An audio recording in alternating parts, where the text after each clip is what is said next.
तो आज हम लोग पढ़ेंगे अरिथमेटिक प्रोग्रेशन। अरिथमेटिक प्रोग्रेशन ये एपी क्या होता है? ये एक लिस्ट ऑफ नंबर्स होता है। The list of numbers that follow that follow that follow some pattern, एक पैटर्न को फॉलो करता है। और ये पैटर्न कैसे फॉलो होता है? जैसे हम एग्जांपल लेते हैं 2, 4, 6, 8, 10। अब इसे हम अरिथमेटिक सीक्वेंस बोलते हैं या अरिथमेटिक पैटर्न। क्यों? क्योंकि कोई नंबर से इस जितने भी नंबर्स हैं इसे हम टर्म्स बोलते हैं। All the numbers present in the sequence called terms. अब जो 2 है इसे हम A1 मानते हैं, फर्स्ट टर्म। 4 को A2 second term, 6 third term.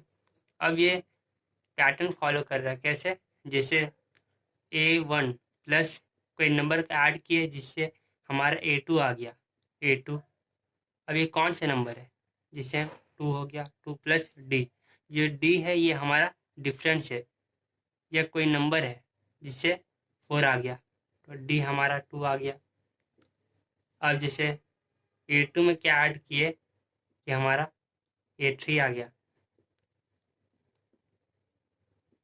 6, D हमारा 2 आ गया। यहाँ भी 2 है, यहाँ भी 2 है। ये कॉमन डिफरेंस है जो कि सीक्वेंस से सेम रहेगा, जिसके कारण ये एक पैटर्न के फॉर्म में बन रहा है। अब जैसे ए हमारा 2 है। अब ए में क्या ऐड करें कि A2 आ गया, ए में हम D ऐड करेंगे। अब वैसे ही हमें पता है कि जो D है वो कॉमन है, तो A प्लस 2D लिख सकते हैं। इसके बाद A प्लस 3D लिख सकते हैं। अब जैसे देखिए A यहाँ कोई नंबर है 2, 2 में 3 इंटू 2, 2 प्लस 3 2 6, 8। हमारा चौथा टर्म जो है वो 8 आ गया। मीन्स हम इसको ऐसे लिख सकते हैं A प्लस 4 माइनस 3D, नहीं 4 minus 1D, A plus 3D हो गया।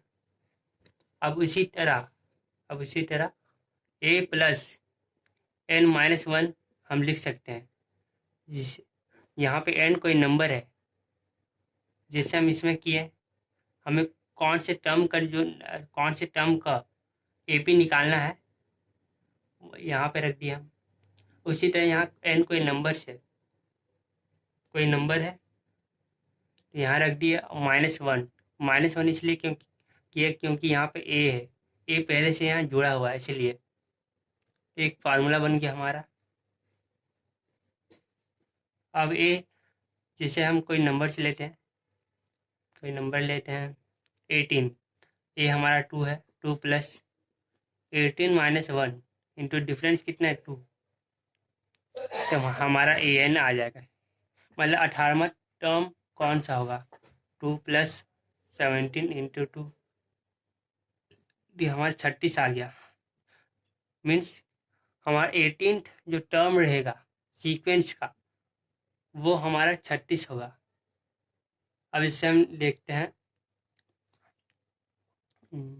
A हमारा 2 है, D हमारा 2 है, और A और हमारा N 5 समझ लेते हैं।